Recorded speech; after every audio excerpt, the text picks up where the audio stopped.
There is just an absolute wealth of information in Oxford's Voices, but it's not only indispensable for people who want to know about what Edward de Vere wrote besides Shakespeare, but it also kind of gives you the tea on every single person in the Renaissance. I call it a tapestry because unless you've got all the threads, it's very difficult to determine which items are by him and which are not. For a work to be Oxford's, there can't be anything in it that is anomalous to the things I find in the Voices work. So it's not just the idea of somebody using different vocabulary styles. Like Oxford consistently has opinions about life and religion and the crown and a whole kind of gestalt perspective that it just comes out. You can tell that kind of character when he's writing. Exactly right. It's not just writing style. I mean, that's the last thing I considered in every single chapter. So I asked you today to come and talk about 3 specific topics. What was he writing as a juvenile? Second, his work as kind of a government propagandist. And thirdly, is there evidence in these other works that he wrote under different names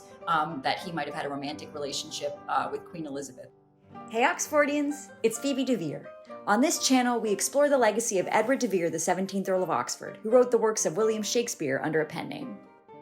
Robert Prechter took the Shakespeare authorship world by storm with the publication of his 24-volume mega opus, Oxford's Voices. Researched and written over the course of 25 years, Oxford's Voices offers the first ever comprehensive look at the man who wrote Shakespeare's entire catalog, from juvenilia and pranks to song lyrics, state propaganda, and much more. I hope you'll enjoy our wide-ranging conversation. And for more about Bob's book, including free samples, check out oxfordsvoices.com. Hey everyone, welcome. I'm so excited today to be joined by one of my personal heroes, our guest, Bob Prechter. Bob, we failed to determine how you wanted me to introduce you before we started taping. You are that controversial guy. You took away my punchline. The controversial guy. I guess I'll share anecdotally. Like, my dad has no interest in Shakespeare and is bored to tears by everything that I do relating to Oxfordianism. However, when I mentioned that I was meeting Bob Prechter, my dad, who worked in finance for many years, needed to tag along because Bob is like an economic theorist of great import and reputation, in addition to your work in Shakespeare, right? Am I categorizing that right? Yeah. I wrote a book called The Socioeconomic Theory of Finance in 2016, and it kind of laid out in 800 pages my whole view of how people should look at finance as different from economics and how they should look at microeconomics differently from macroeconomics. But that's a whole other field. Got it. That's a whole other field. So that has nothing to do with why Bob's here today, which is to discuss his magnum opus, Oxford's Voices, which is a book, but it really is, it's a library. It's a compendium in 24 volumes, which it really changed my life. And I would swear up and down to anyone that this was the most important work to come out about Edward de Vere and Shakespeare really in the past 100 years. To me, it was the kind of greatest leap forward since J.T. Loney's 1920 publication of, Shakespeare identified in Edward de Vere. So just a little bit of context. I heard a podcast with Bob where Bob was talking about his book, and I was initially totally skeptical and I would dare say annoyed by the contention that Edward de Vere had all these other pseudonyms, that he was writing under so many different names besides Shakespeare, some of which were famous other kind of names throughout the Renaissance period. I was totally turned off and irritated by this whole theory, but it stuck in my head to the point where I just was like, I just got to pony up. I got to go to oxfordsvoices.com and I got to buy this book. And I'm so glad that I did, because it's open in my browser at all times, which is part of why my computer, I think, is always really slow. But I always need to be able to refer to Oxford's Voices because I think that it is unmissable for Oxfordians. And what's been really exciting is that as word has spread about Bob's book throughout the community, people are always saying to me,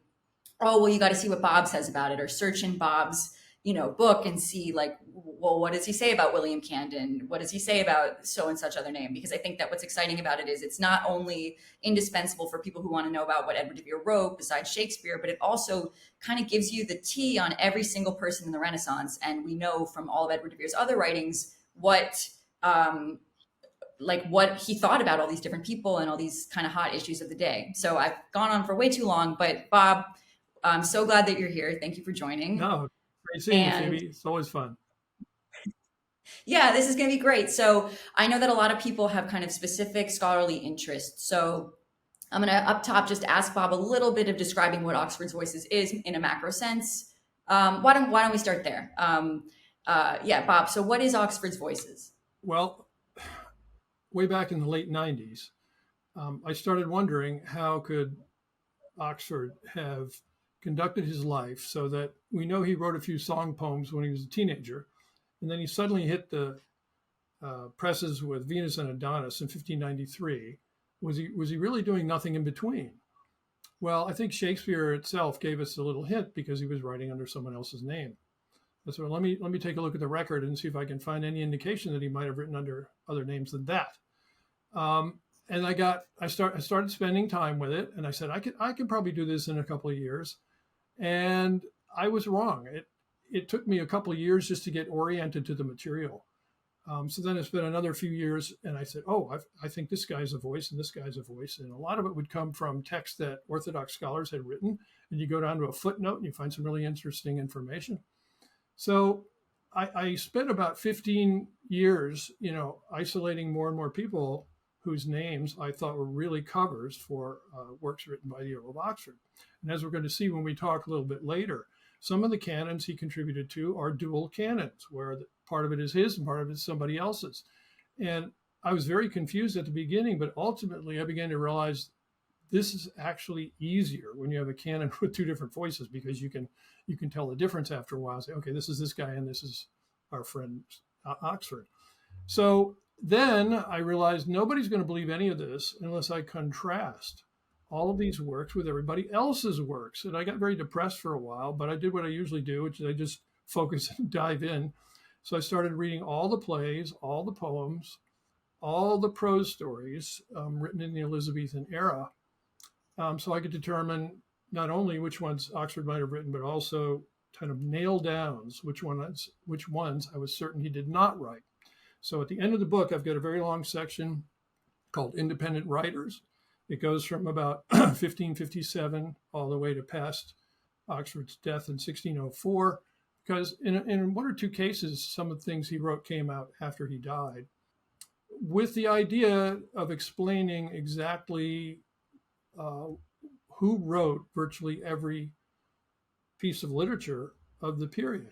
And people can come in and agree with me or not. And by the way, I am, as much as I think I have done a pretty good job at this, I don't dig my heels in to defend something if it's wrong. And if somebody alerts me to a fact that I missed, I would be more than happy to reconsider.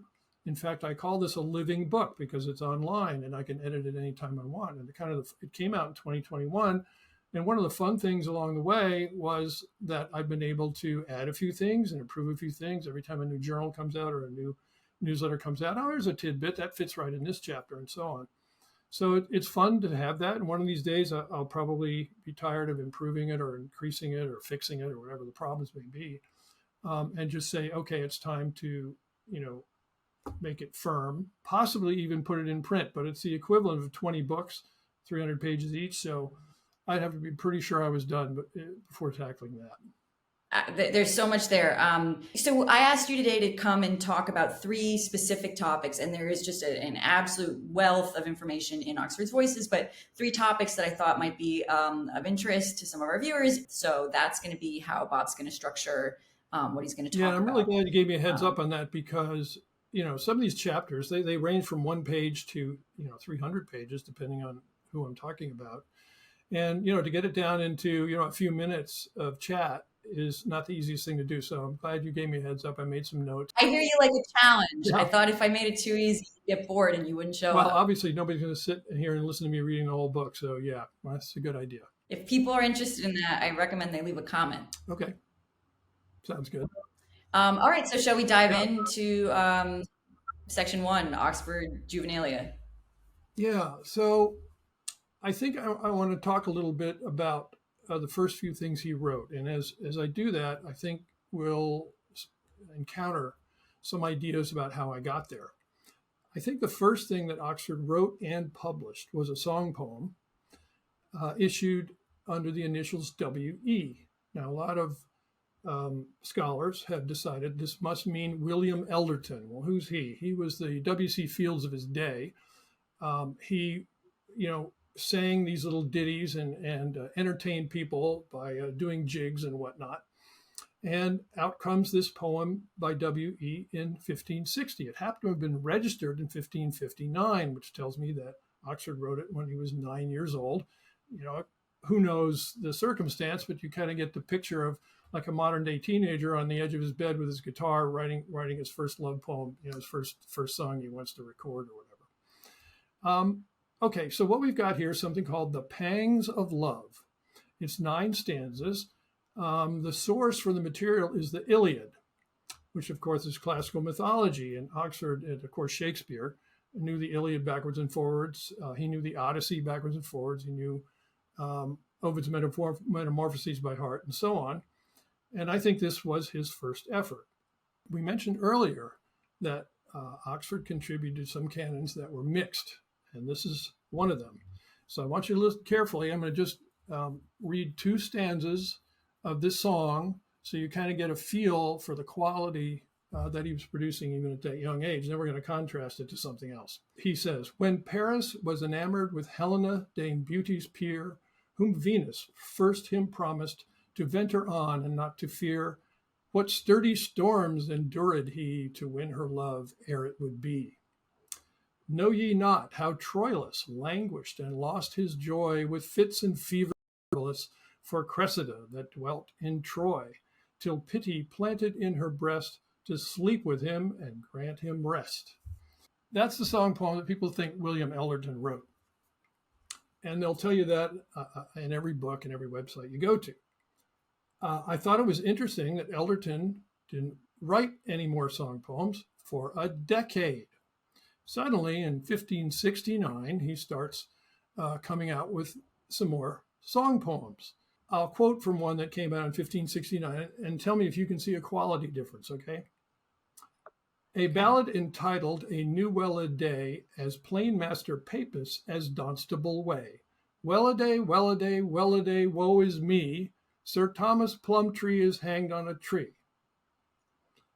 That is a different guy. There's no classical mythology. It's a different meter. And all of his later stuff is like that. It's terrible.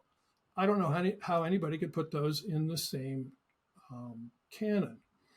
Now, Elderton gets even more interesting because scholars will also tell you, for good reason, because the name W. Elderton is on it, that Elderton wrote a very short little pamphlet with a weird title.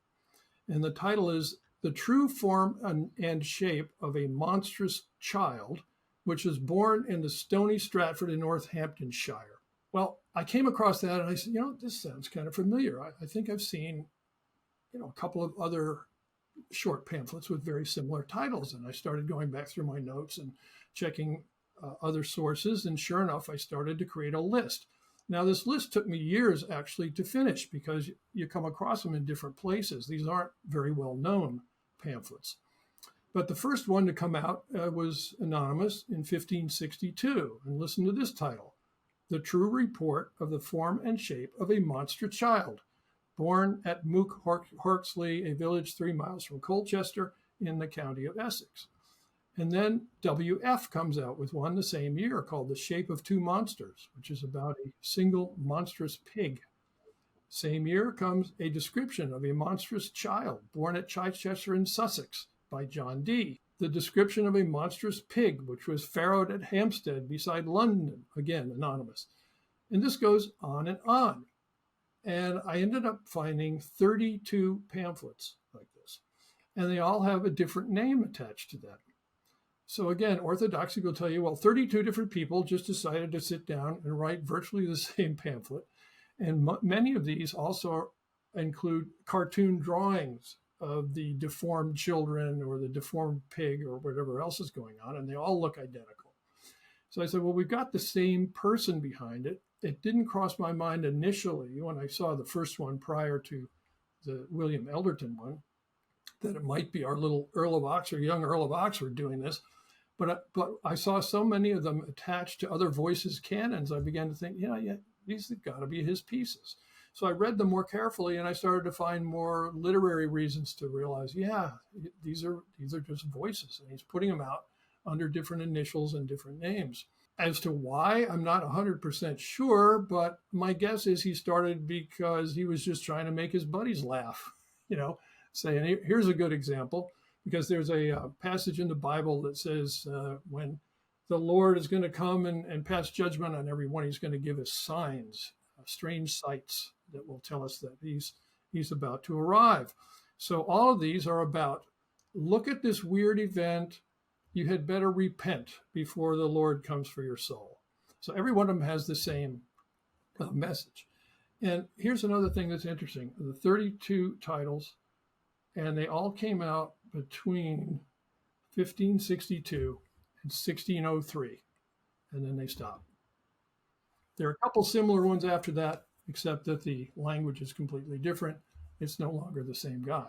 So I think the Earl of Oxford is behind those as well.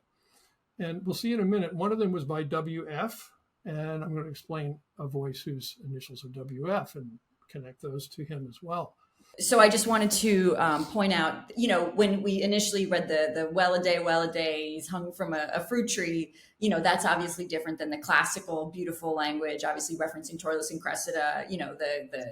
The first one felt very Shakespearean, the second one didn't. But now we're talking about a third completely different category, which doesn't feel particularly Shakespearean. It does feel like a youthful prank. It doesn't even sound Eldertonian. Right. So I'm just wanting to press a little more for details about, just for people who are new to your work, how are you disqualifying, certain things on stylistic bases as opposed to others that don't feel Shakespearean at all, but you still attribute them to Oxford? Yeah, the short answer to that is read my independent writer section, because every single one of those writers that I determined to be independent, I list reasons why I've come to that decision.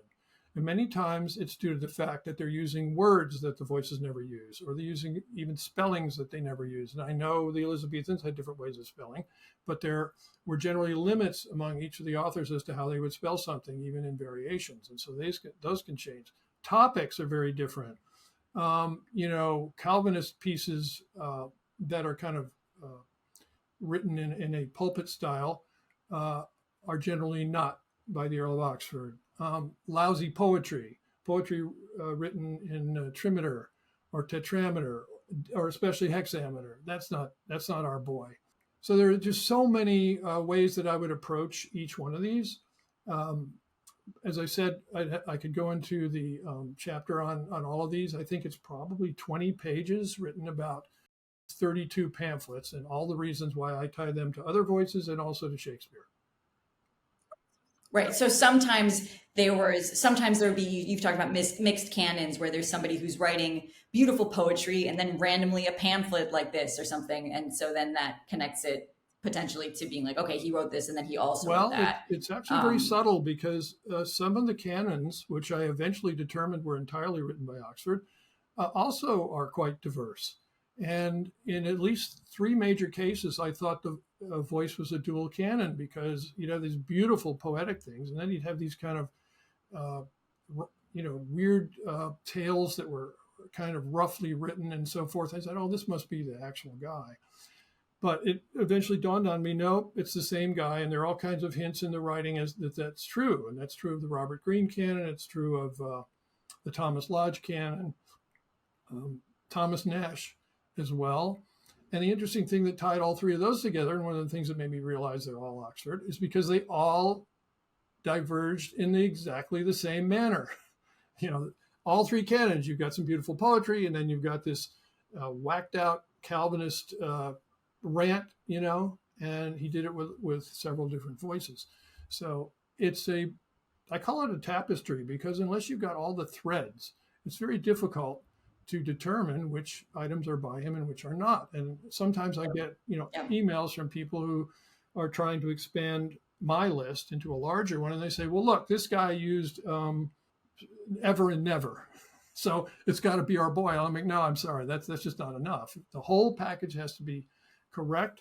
And as I say in the book, it's not the same as just looking for fingerprints that match. The crime scene has to have nobody else's fingerprints in it. In other words, for a work to be Oxford's, there can't be anything in it that is anomalous to the things I find in the Voices works. And at the beginning of the book, I think I have a list of almost 100 traits that you can rely on that will be his. Now, some works only have 2 things or 5 things or 10 things, but if any part of the pamphlet or the poem is completely contrary to any of those, we're not dealing with a voice. So it's easy actually to cut them out than to make the case in favor. When you're talking about 32 different pamphlets with these strange events, it seems like it could be something that's juvenilia and then also work as government propaganda. I feel like thinking about like how often, I feel like anytime there's a crazy news cycle going on, suddenly there'll be like an article about aliens or something. And you're like, like, I don't know. That was a tough one. I maybe he thought he was helping the Anglican Church, which he did later in 1589. But I don't really think so. I just think they're larks. Okay. Cool. All right, let's continue then. Okay, so also in 1560, and I wrote a paper for this, for one of the Oxfordian journals, a booklet comes out called Ovid's Fable of Narcissus. Now, some Oxfordians, well before I looked into it, concluded, I think correctly, that Oxford wrote the 2 books that came out in his uncle's name, Arthur Golding, Ovid's Metamorphoses, right, in 1565 and 1567. Well, I think Ovid's Fable of Narcissus was his try-cake. He said, let me see if I can translate, my favorite guy here. So he pulls the Narcissus story out of Ovid, and he does a translation into English when he's 10 years old. So I went very carefully, line by line, through it, and I compared it to the later translation by Golding, and I found quite a few things that matched. And I said, yeah, I think this was his initial try. Whereas, he read the Iliad before he was 9, and now we know he read Ovid's Metamorphoses before he was 10 because he was already pulling from it. He puts it out under the initials TH, and TH just happened to be the initials of the printer. So, of course, Orthodoxy says, well, the printer wrote this thing. Look, the printer didn't write any other translations or any other narrative poems, so I don't think it was the printer. Again, he's hiding behind initials, as he did with W.E. So his next book is also with initials. I think that was his, he started out saying, I'm just going to slap people's initials on here and not going to explain who they are. And so scholars have said, well, this matches this guy and this matches that guy. Something that characterizes a lot of the voices that you discovered are these weird anomalies where it's like kind of like a palm tree in the desert, where you'll see throughout, the 1570s, somebody who writes one masterpiece, kind of Shakespeare-esque poem. In many cases, Shakespeare literally is plagiarizing directly, stealing language that goes into Shakespeare's plays later, but then this person never writes anything else ever again. And so that to you was like a red flag that maybe this was a one-off voice and it was Oxford was borrowing their name or their initials, as opposed to this person being Shakespeare for 2 months of their life and then moving on completely. Exactly. So many of these voices, and people say, oh, you got a whole lot of voices. How could it be that many? And I was like, they only wrote one thing. He could have dashed that off in 3 weeks, or even 2 in some cases. I think he spent almost all of his waking hours, aside from the things we know he did otherwise, writing through his whole career. Yeah. And that's a huge, huge red flag. They track somebody down and they said, well, he seemed to be a country gent because he died out in the country later on. And he wrote this unbelievably beautiful narrative poem. He never wrote anything else. We don't know where he was educated. That's a pretty big hint. Not necessarily that it's Oxford. I have to say, I think there's a list of at least 6 people who I believe were behind other certain works. In other words, I think other people wrote under allonyms and pseudonyms as well, and I tried to identify virtually every piece and who wrote it, even if it wasn't Oxford. I was mentioning Arthur Golding, which is kind of interesting because it turns out that's a mixed canon too. In this case, however, he was the first to put out something in his own name. He was a Puritan and he loved Calvin, and he used to put out these treatises on the church and what Calvin wrote. And he did some historical pieces, Julius Caesar or something like that. And then all of a sudden he does this beautiful narrative poem.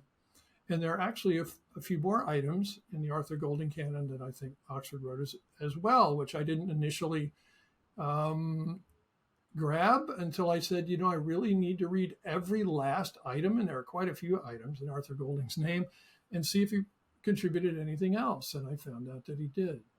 So to conclude sort of this early 1560s period, other Oxfordians have also suspected that Oxford wrote Romeus and Juliet, which is another narrative poem put out under the name of Arthur Brooke. Well, Arthur Brooke was a real person. So it's like, well, maybe he actually wrote it.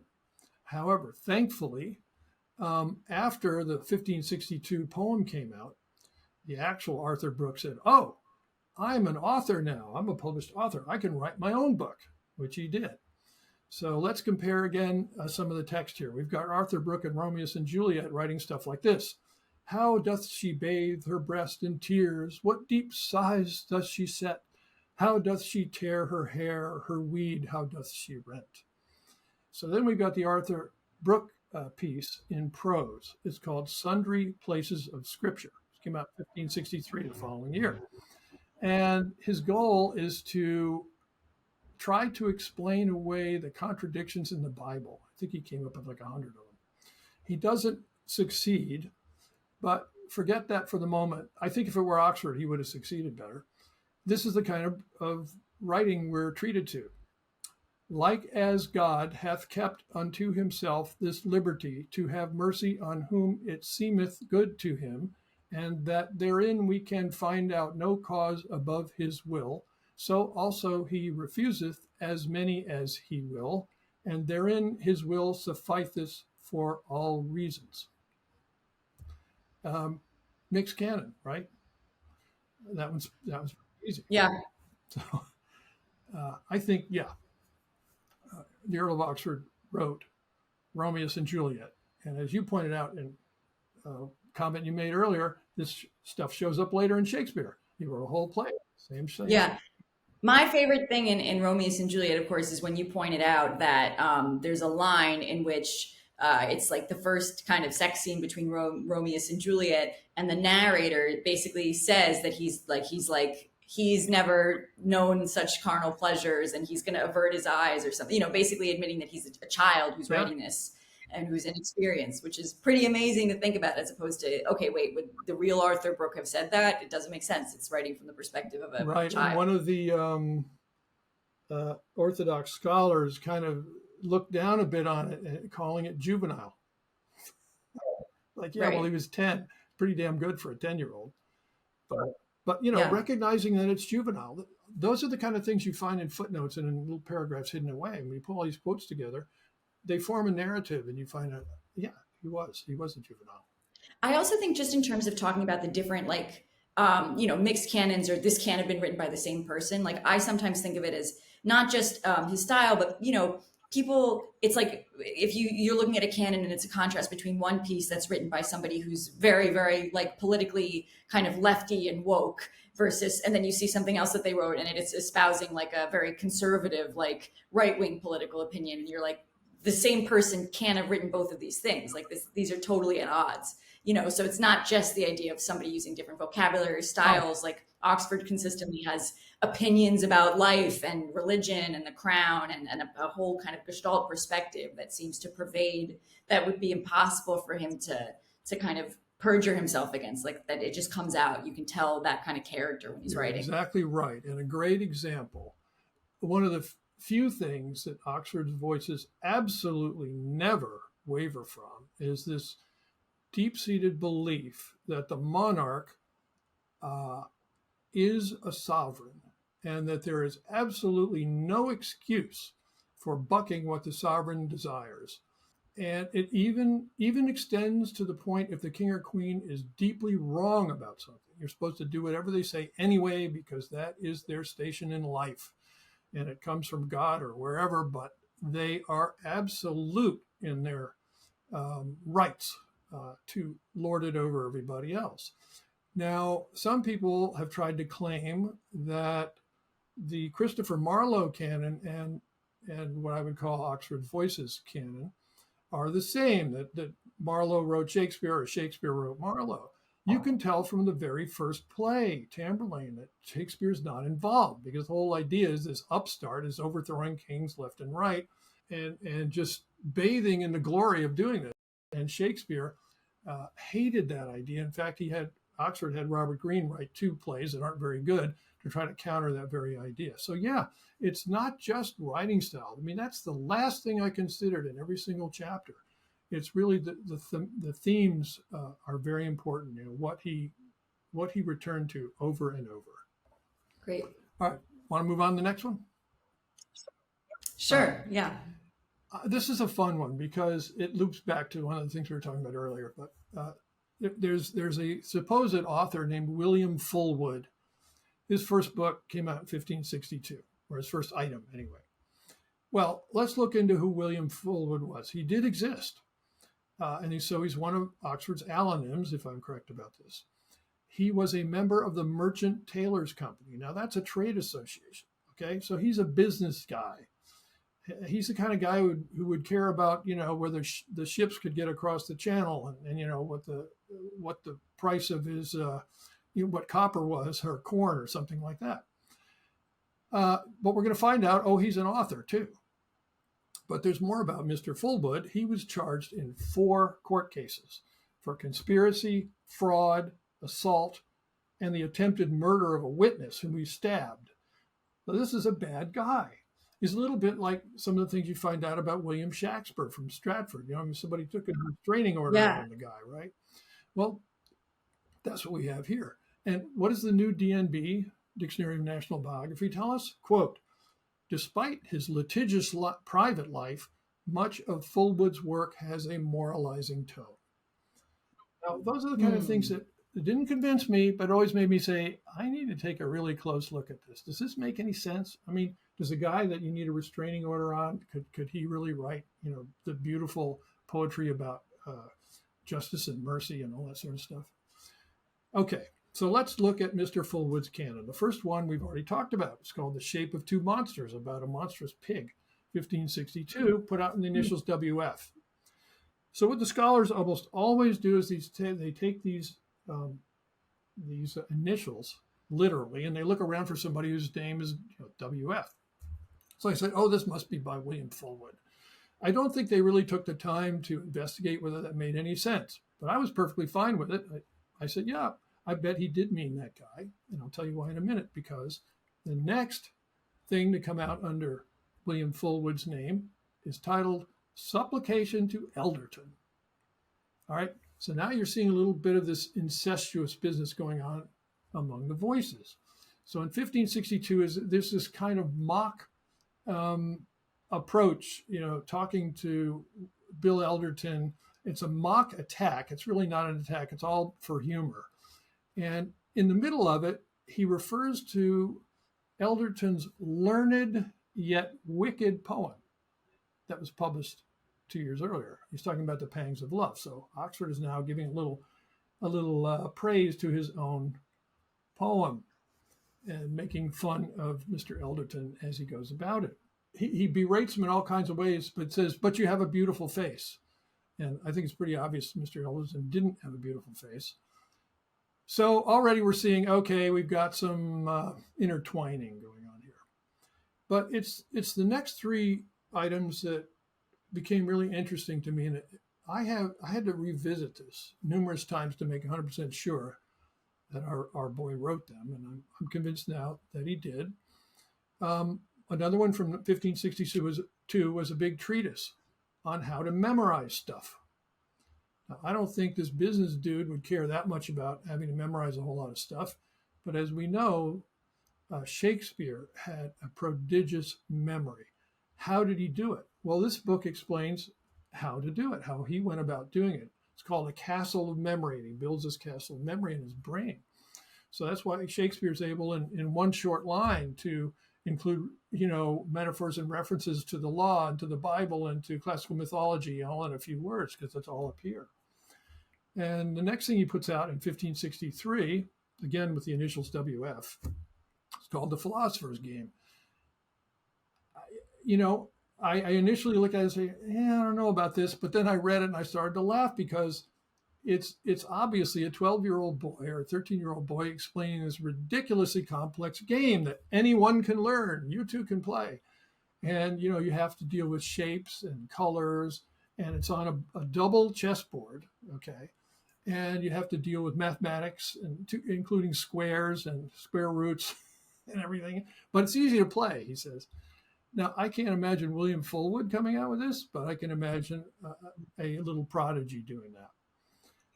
Right? Yeah. And then the last one, which was really the big clue, is a treatise on how to write epistles and letters. And a lot of it is just kind of a how-to and a bit dry, but then you get into the portion where he's talking about epistles, and I was like, oh, where have I read all these before?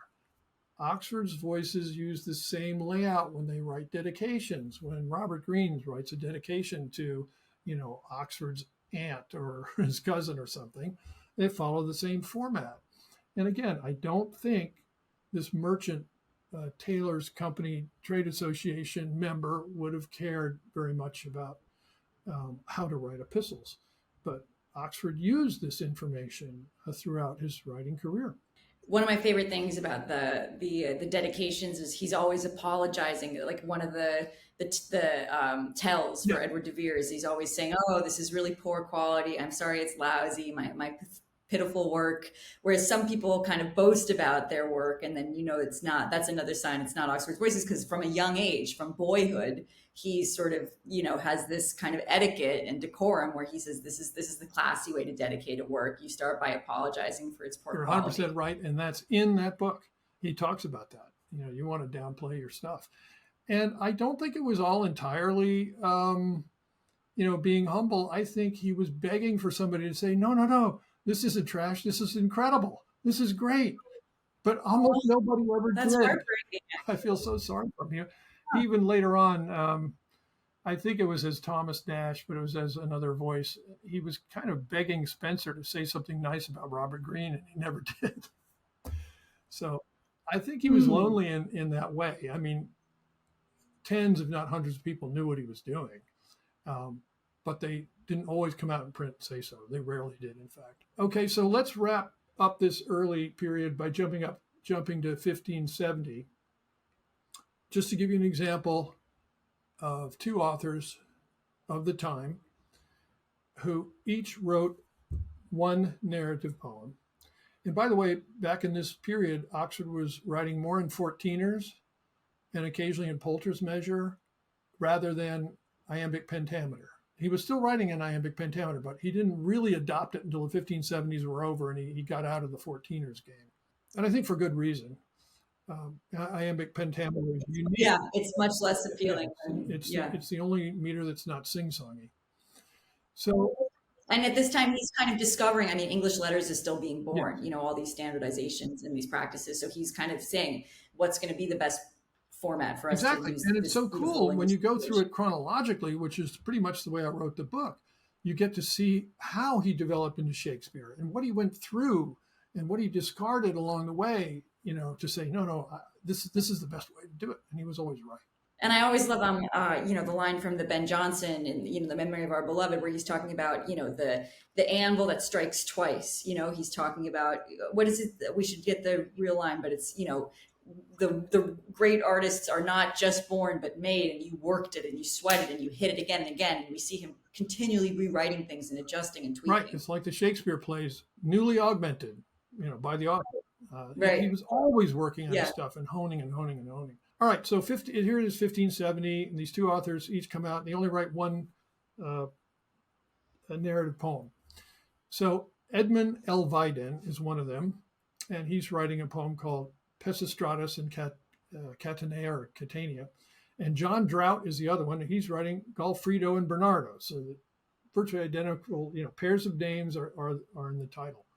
Now, one of the things that a lot of the voices did during this period in the late 1560s and through into the 1570s is they would write about fortune or complain about fortune, and fortune was pretty strong. You know, you find that, you know, even in some Shakespeare plays. But listen to the construction.